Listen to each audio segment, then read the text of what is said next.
자, 이거는 2019년 9월 고3 기술 지문으로 나왔던 건데요.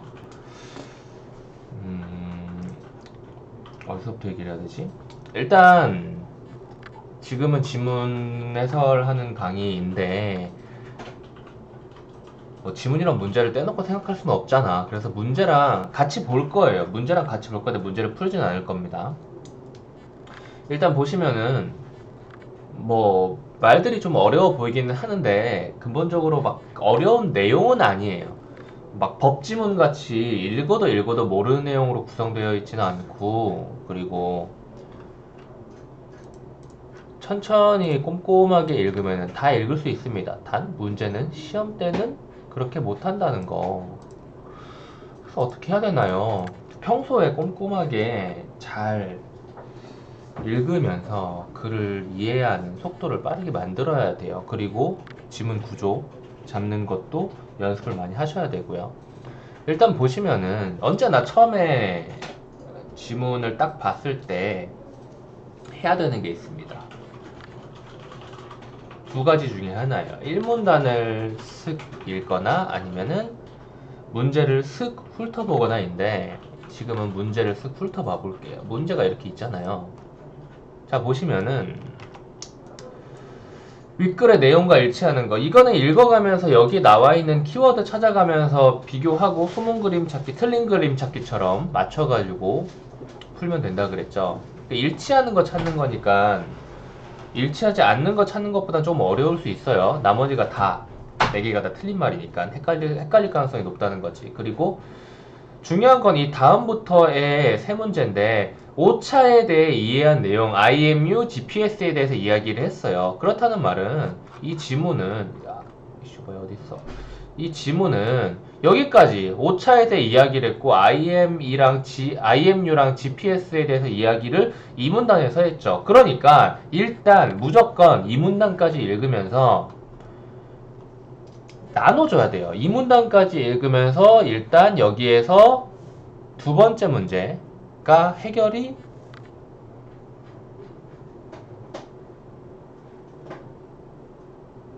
되어야 하고요. 그리고 위치 지도 기법이 마지막 문제죠. 여기를 읽고 마지막 문제가 해결이 돼야 되고요. 그렇다는 말은 여기에서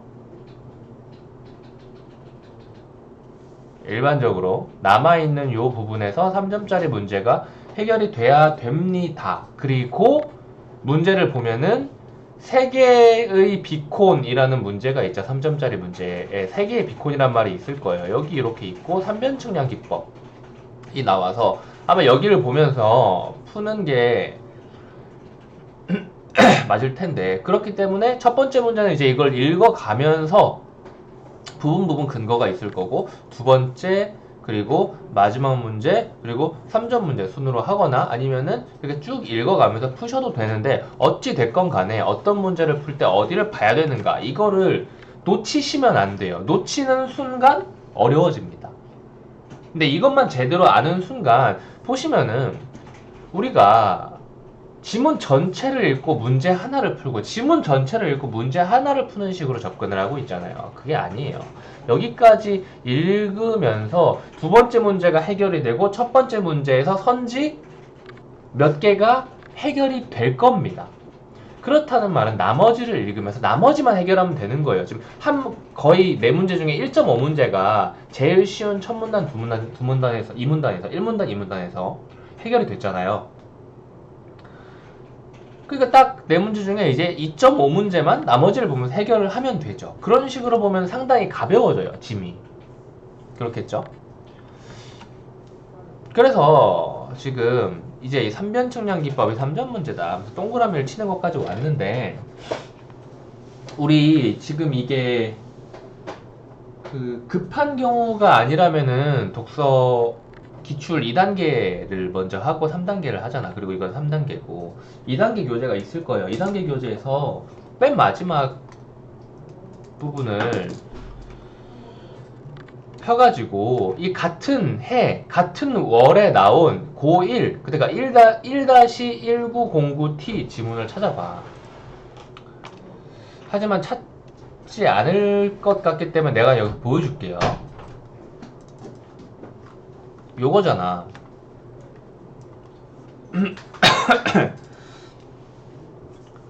같은 3변 측량 지문이에요. 같은 사람이 낸 거죠. 같은 사람이 낸 거고, 이거 지울게요. 필기했던 거. 요것 같은 경우에는 그겁니다. GPS에 대해서, 그러니까 이거 말하고 싶은 거는 GPS는 어떻게 현재 위치를 파악하는 것일까라는 것을 말하기 위해서, GPS는 뭐 위성에서 뭐 전파를 받아가지고 그거를 뭐 상대성 이론으로 뭐 어쩌고 계산을 하고 그리고 뭐 원자시계와 뭐 시간을 일치시켜가지고 오차가 안 나게 신호를 받아들인다가 여기까지 이야기하는 거였어요. 그리고 굳이 이걸 읽을 필요는 없습니다. 근데 대신에 우리 책 읽는 학생이나 아니면 볼 의향이 있거나 아니면 국어 점수 높이고 싶은 학생은 반드시 보셔야 될 겁니다. 기본적인 마인드의 차이인 거예요. 이걸 보면서 뭔 소리 하면서 그냥 넘어가는 거랑 이건 뭐지 하면서 보는 거랑 되게 큰 차이가 있어요. 조금씩 쌓여가지고 결국은 엄청난 차이를 낳게 됩니다. 아무튼 여기에서 이제 전파를 오차 없이 받아들인다까지 여기까지 이야기를 한 거고, 그 이후에 이 받아들인 뭐 이런 뭐 거리 어쩌고 뭐시게 하면서 수신기가 자기의 위치를 파악해야 될 거 아니에요. 전파를 받아들이는 걸로 끝난 게 아니죠. 그 전파는 어디서 온 거예요?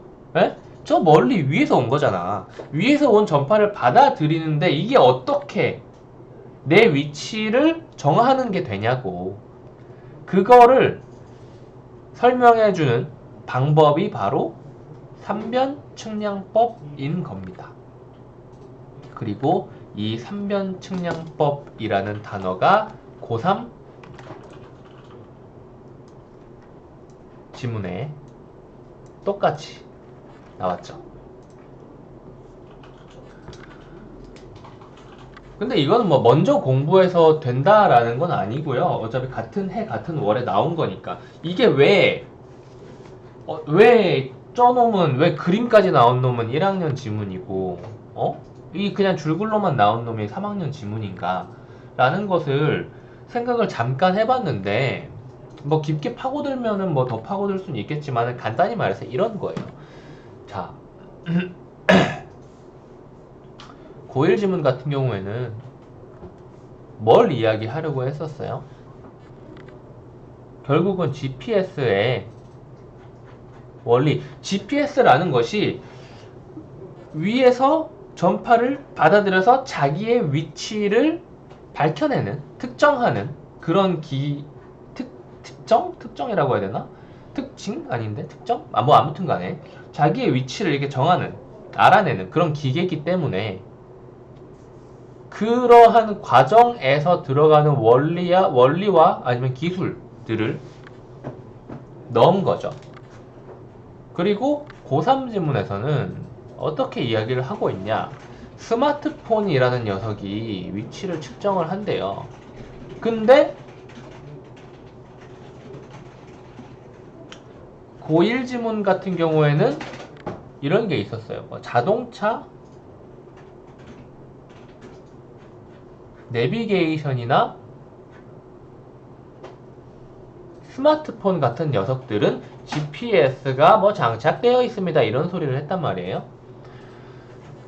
근데 여기서 스마트폰 이야기를 하고 있죠. 이 이야기를 하고 있는 거예요. 스마트폰에 GPS가 들어있는 건 알고 있죠? 그럼 알고 있겠죠? 다 우리 뭐 지도 앱 같은 거 했을 때 다 GPS로 하는 거예요. 그래서 이 스마트폰 이야기를 하는데 이 위치라는 것에 절대 위치와 상대 위치가 있는데, 절대 위치로는 GPS가 들어가고 상대 위치로는 IMU가 들어가는데 이미 GPS에서 내용이 하나가 추가됐죠. IMU. 그쵸? 그런데 이 녀석은 실외예요. 그리고 다시 실내에서 측정을 하는 방법이 있고요. 그리고 이러한 방법 중에서는 근접성 기법이 있겠고 위치 지도 기법이 있을 겁니다 라고 이야기를 하니까 결국은 무슨 말이에요? 고일 지문에서는 GPS라는 것에 대해서 이 녀석의 원리에 대해서 이야기를 했다면은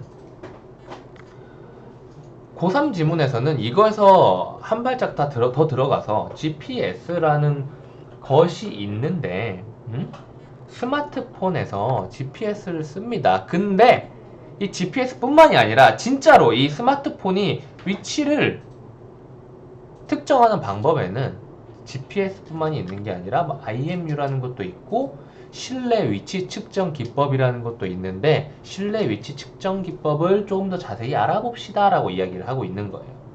그러니까 뭐 따지고 보면 좀 더 심화된 내용이라고 볼 수 있죠. 근데 가만히 쓱 보기에는 이런 숫자 조립이나 아니면 표 조립이나 그림 같은 거 머릿속에서 정보를 조립하거나 이런 거 힘들어하는 학생은 고일 지문을 더 어렵게 생각할 것 같기도 해요.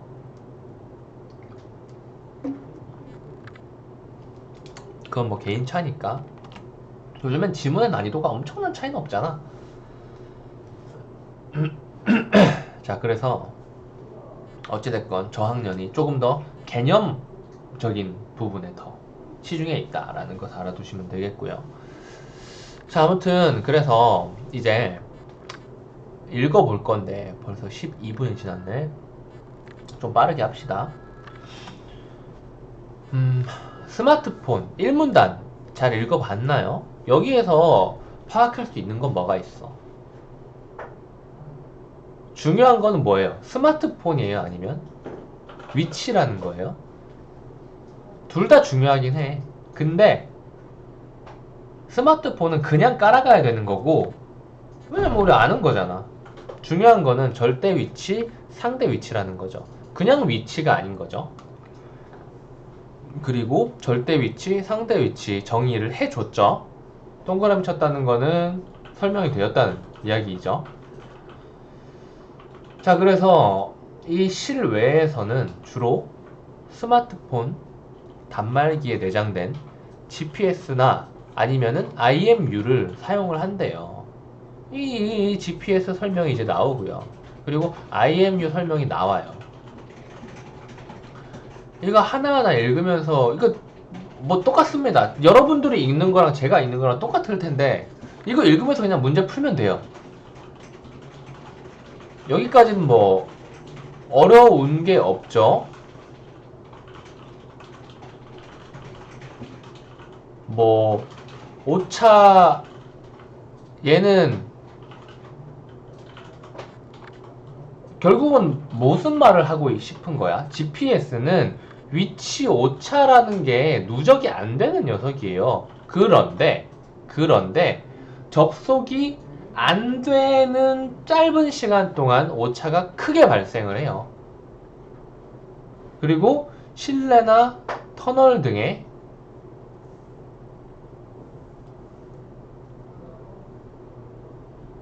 그런 뭐 막힌 공간에선 GPS 신호를 받기 어렵다라고 하죠. GPS 그럼 뭐예요?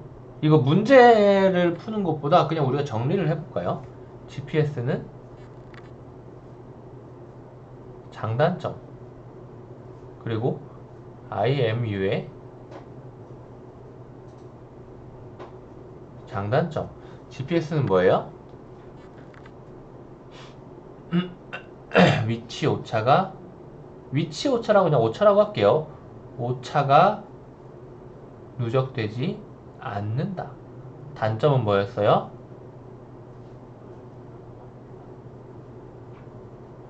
전파지연. 전파지연은 오차가 크고 전파 차단은 신호를 못 받는다라는 말이죠. IMU는 뭐죠?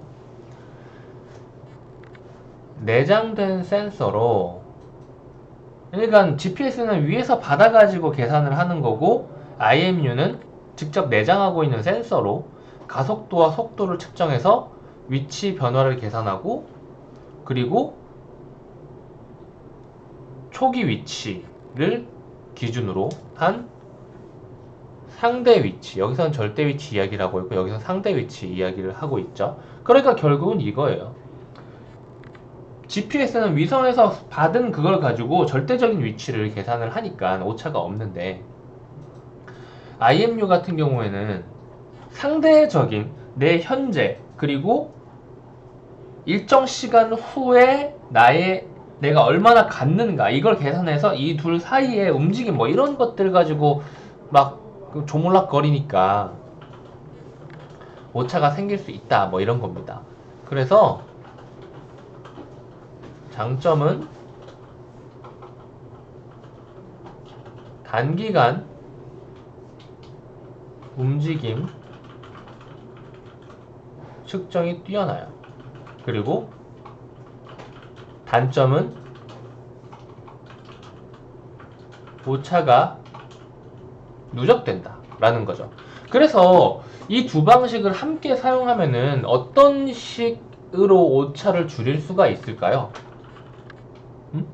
GPS가 오차가 생기는 곳에서 IMU를 적용을 시켜버리고 IMU가 오차가 누적되는 단점을 GPS로 상쇄시킨다 이거예요. 오케이? 이 전파 지연이나 전파 차단은 계속 지속되거나 그런 건 아니잖아요. 그쵸? GPS 같은 경우에는 터널을 지날 때 터널 전까진 잡히지만은 터널 때는 신호를 못 받고 터널 끝나고 받아가지고 뚝 끊겨버리는 그게 있단 말이야. 근데 IMU 같은 경우는 자체 내장 센서가 있기 때문에 터널 이전에 GPS와 연동을 시켜놨으면은 터널 이전에도 위치를 특정을 할 수가 있고 터널을 이동하는 중에서도 내 차가 아니면은 내 자전거가 내 다리가 움직이는 그런 속도를 계산을 해가지고 여기 그 이야기하고 있죠. 가속도와 속도를 측정해가지고 위치가 어떻게 변하고 있는지 전파를 받지 못해가지고 GPS로는 오류가 생기는 오차가 생기는 아니면 아예 전파를 못 받는 그런 상황도 해결할 수 있다 이 말이죠. 그래서 서로 이런 장점이 상대방의 단점을 상쇄하고 쟤의 장점이 내 단점을 서로 상쇄해주는 좋은 관계가 될 수 있다라는 거죠. 간단하게 말한다 그러는데 엄청 길게 말해버렸네. 자, 아무튼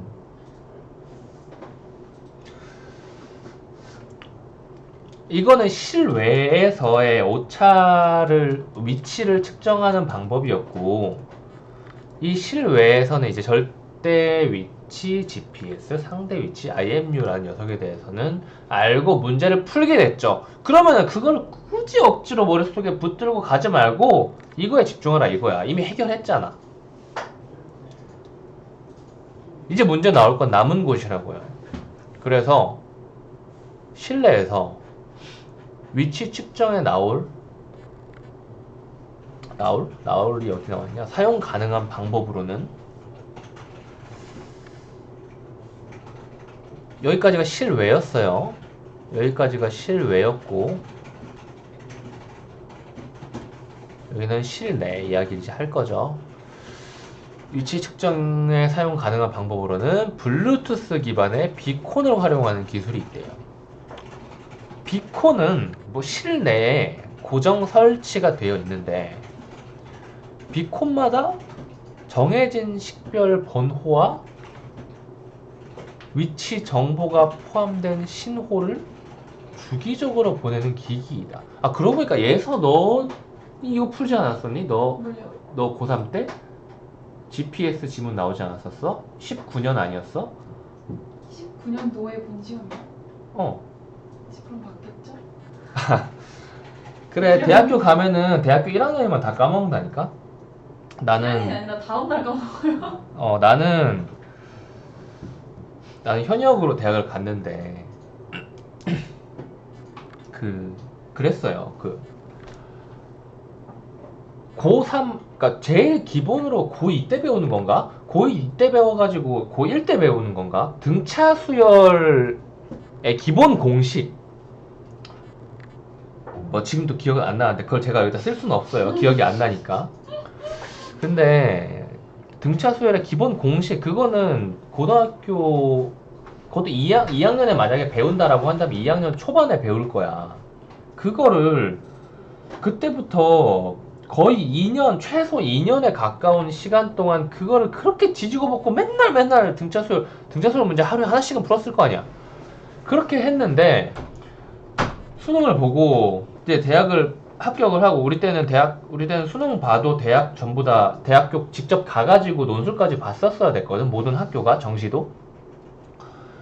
그 정시 논술까지 보고 지금의 논술 그거랑 좀 다른 거예요. 정시를 보고 그다음 논술을 보고 논술에서 합격자를 또 추리는 거예요.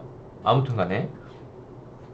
그래서 그렇게 보고 이제 3월이 됐죠. 딱 내가 수능을 보고 이제 11월에 보고 이제 11월 나머지 기간이 지나고 12월, 1월, 2월 딱 3개월이 지나고 3월이 딱 돼가지고 친구가 과외를 한다는 거야. 뭐 좋은 학교니까 대학교 1학년 때부터 과외한 애들이 많았지.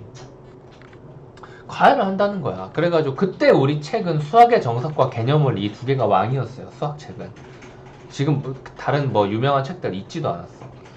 그래서 개념원리 이걸 가지고 나도 개념원리 가지고 공부했거든. 수학의 정석은 너무 딱딱해가지고 개념원리 가지고 하는데 그래? 그게 심심하니까 아무것도 대학교 1학년 때는 지금 모르겠어요. 지금은 다 열심히 한다고 해가지고 할 말이 없지만 그땐 진짜 아무것도 할 게 없었어요. 그러니까 일단 공부를 안 한다가 디폴트니까 그때는 대학생이 공부를 해야지. 근데 공부를 안 하잖아. 그럼 뭘 해? 아무것도 할 게 없는 거야. 그래서 그거 줘봐 하고 풀었죠.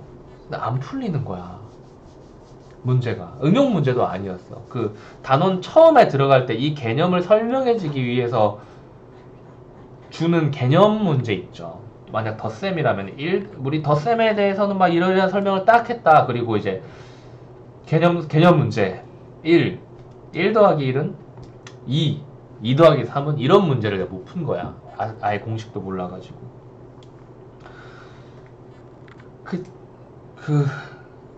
왜 수능 공부하는 게 얼마나 부질없는 것인지를 이야기하는 자리가 되는지 모르겠지만은 어찌됐건 간에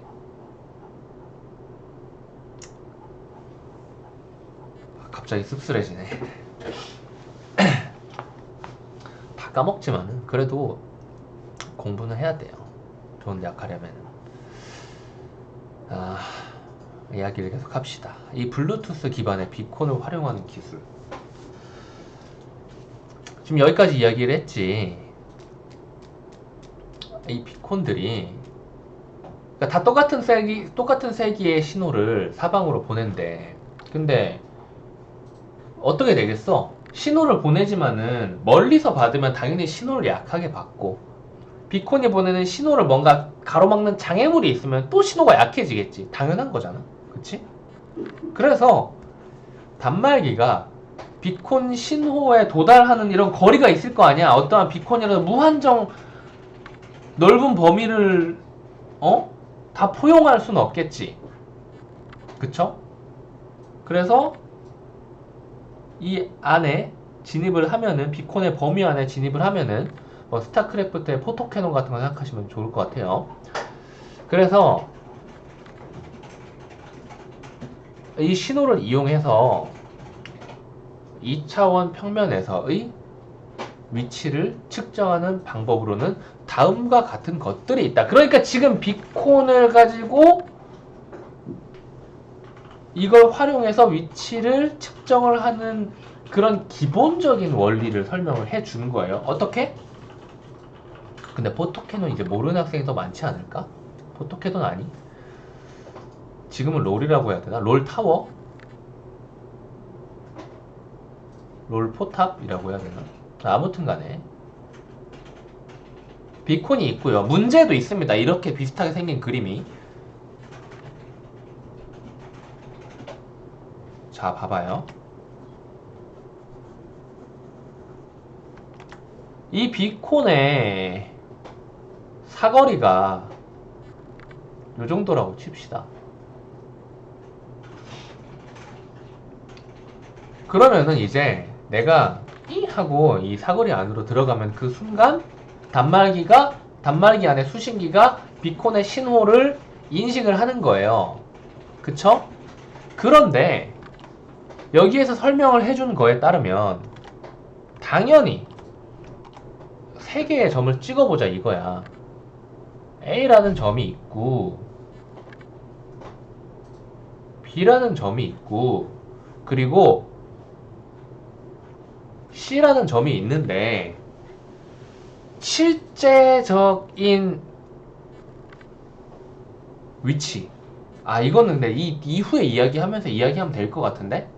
이제 여기에서 A와 B와 C라는 곳에 이제 이렇게 사람이 있는데 여기서 만약에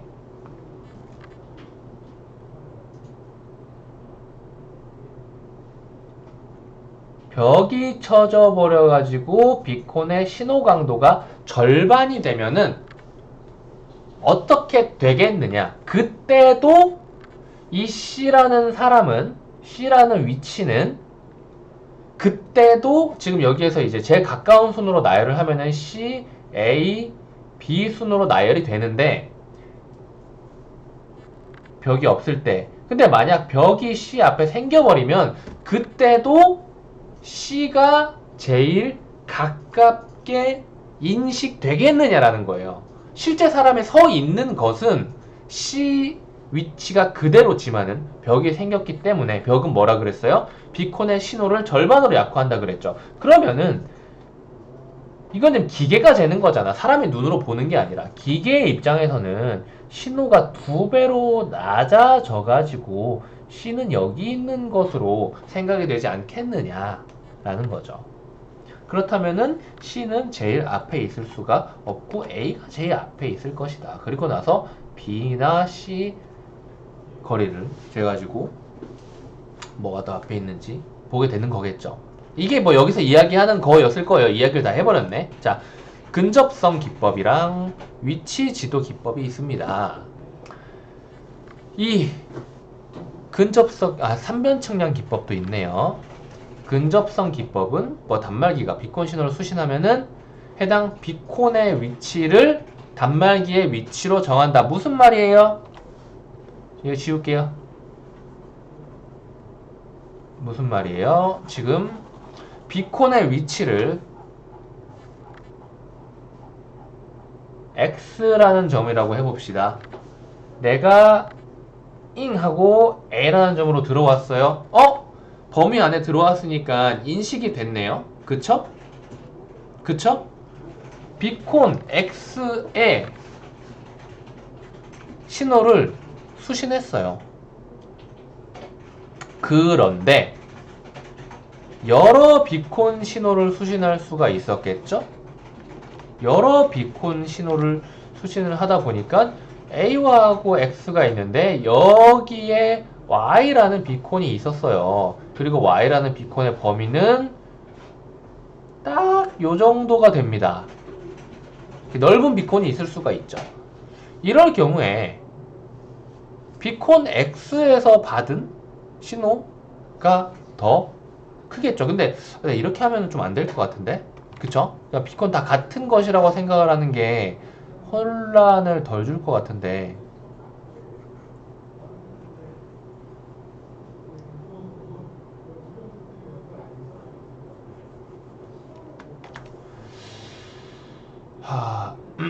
아무튼 간에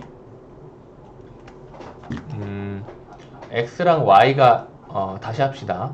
비콘 X와 Y가 뭐 이런 식으로 범위를 겹치고 있어요. 여기에서 내가 잉 하고 바로 여기에 들어왔다 이겁니다. 이 경우에 나는 X와 Y 두 개의 비콘의 범위 안에 모두 들어와 있지만은 비콘 X에 더 가깝죠. 비콘 X의 신호를, 그러니까 아무 장애물이 없다라는 가정하에서 비콘 X의 신호를 더 강하게 받을 거 아니야. 그쵸?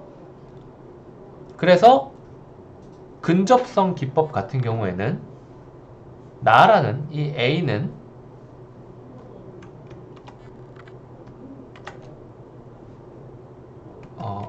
위치라고 할까요? 위치는 X가 된다 이거예요. 근접성 기법의 경우 내가 A에 있더라도 내가 X의 비콘을 가장 강하게 수신했으므로 나는 X이다 라고 하는 거예요. 이게 그냥 이렇게 정하는 거죠. 3변 측량 기법은 3개 이상의 비콘으로부터 수신된 신호 세기를 측정해서 단말기와 비콘 사이의 거리를 이렇게 뭐 환산한다 이거죠. 각 비콘을 중심으로 뭐 반지름으로 하는 원을 그리고 이거 문제 보세요. 그 교점을 단말기의 현재 위치로 정한다. 뭐 교점이 하나로 모이지 않은 경우에는 세 원에 공통으로 속한 영역의 중심점을 단말기 위치로 특정한다. 뭐 이런 말 하고 있는데 보면은 이런 거예요. 그냥 그려봐. 직접. 그냥 문제를 보면 되긴 하겠지. 그냥 그려볼게요. 요 녀석이 있어요. 우리 그 3원색 그릴 때 했던 거 있잖아요. 이렇게 해서 그렸을 때 두 개가 있다 이거야. 첫 번째는 바로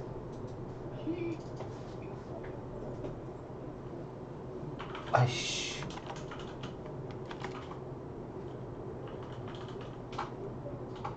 요거예요.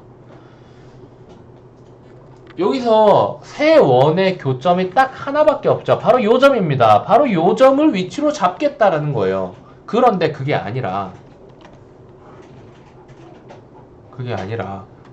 보통 세 개의 원을 다 그려버리면은 세 개의 원에서 교점이 완벽하게 생길 가능성이 되게 없잖아. 보통 이렇게 3원색 정하는 이 그림처럼 되잖아요. 그렇다면은 이게 뭐예요? 세 개 원의 교집합이죠. 이 교집합에서도 어디예요? 바로 이 중심점을 단말기의 위치로 측정하겠다라는 거예요. 바로 여기죠. 여기가 바로 위치인 겁니다.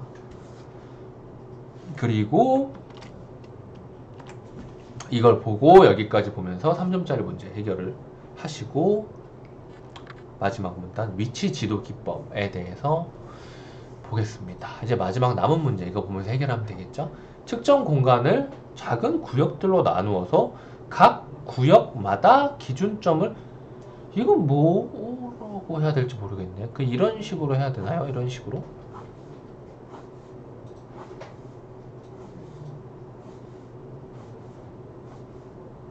이런 식으로 해서 각 구역마다 기준점을 설정하고 그 주위에 비콘들 이거 뭔 말인지 모르겠네. 이 문제 있냐 혹시? 문제에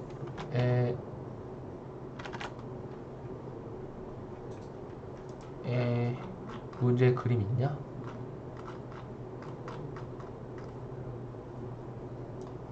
아 마지막 문제가 3점 문제구나. 이거 없구나 이거. 그냥 읽으면서 봐야 되는 문제인가 보네요. 자 아무튼 그래서 궁금하면은 쳐보세요. 이거 그냥 읽으면서 풀 수 있으니까 이렇게 준 거겠지. 특정 공간을 작은 구역들로 나누어서 각 구역마다 기준점을 설정하고 뭐 그 주위에 비콘들을 설치한대요. 그래서 비콘들이 이제 송신을 해가지고 각 기준점에서 수신을 할 거 아니야. 그치? 보낼 때 송신, 받을 때 수신이죠. 각 기준점에 도달하는 신호의 세기를 측정을 해가지고 신호 세기 그리고 비콘의 식별번호 1번 비콘 강도 1, 2번 비콘 강도 100, 3번 비콘 강도 3만 뭐 이런 식으로 해가지고 그리고 이 것들을 잰 기준점 X 이런 식으로 하는 거죠. 그러니까 이렇게 하는 거죠. 비콘 A 그 다음에 또 비콘 B 그리고 C 이런 식으로 해가지고 X A 다시 100 뭐 이런 식으로 X B 다시 500 X C 다시 1만 뭐 이런 식으로 할 거면 이런 식으로 뭐 자기만의 뭐 약속된 그런 언어로 저장을 하겠죠. 그쵸? 그래서 이 작업을 X, Y, Z 뭐 E, F, G, H 뭐 이런 지점들에서 뭐 I, J, K 이런 지점들에서 다 한다 이거예요. 그래서 이 특정한 이걸 다 해가지고 이 각각의 지점들에서 비콘 ABC 이런 녀석들, 비콘도 무수하게 많겠죠. 이런 녀석들한테서 받은 신호와 강도를 다 저장을 해놓는 거야, 데이터베이스에. 그러면 어떤 식으로 이용할 수 있어? 뒷부분 읽지 않고 한번 생각을 해봐. 어떤 식으로 이용을 할 수 있어? 이미 신호 강도를 어느 위치에서 어떤 비콘들에게 얼마나 센 강도로 신호를 받는지가 이미 전부 다 데이터베이스화 됐어. 그렇다면은 스마트폰의 위치를 측정하기 위해서는 이 스마트폰이 위치가 상관이 없죠. 왜냐하면 어느 비콘들한테서 어느 강도로 신호를 받고 있는지만 데이터베이스에 입력을 하면 이거는 위치, 이건 뭐 이 지점과 가장 가까운 데이터입니다. 이건 Y 지점과 가장 가깝게 비콘들에게서 받는 신호의 세기가 뭐 가장 흡사합니다. 뭐 이런 식으로 이야기를 해주겠죠. 그래서 이렇게 수신된 신호세기. 이건 뭐가 수신된 신호세기 뭐예요? 이거는 뭐가 수신한 거예요? 스마트폰이겠죠. 스마트폰이라고 하지 말고 단말기라고 합시다. 이 신호는 단말기가 수신한 신호고요. 그리고 가장 가까운 신호세기. 이 신호세기는 뭐죠? 이 신호세기는 원래 데이터베이스에 있는 신호인 거죠. 그쵸? 그래서 너 Y점이랑 제일 비슷해. 그런데 X점 쪽으로 조금 치우쳐 있어. 그럼 Y점에서 조금 X점 쪽으로 이동한 위치에 이 단말기가 있을 것이다 라고 이야기를 하는 거죠. 여기까지 했으면은 다 이해를 하셨겠지만 이거 길다고 졸리다 이러면서 보고 그냥 이해했다 라고 속이고 넘어가지 말고 반드시 스스로 다시 해보셔야 됩니다. 무조건 한 번 이상, 최소한 한 번 이상이지 두 번, 세 번은 무조건 하셔야 된다고 봐요. 전부 다 이해됐다라고 생각을 해도 안 돼요. 100% 안 됐을 겁니다. 그러니까 다 이해되지 않은 확률이 100%일 겁니다. 일부분은 이해했을 수도 있겠지. 무조건 다시 해보세요. 여기까지.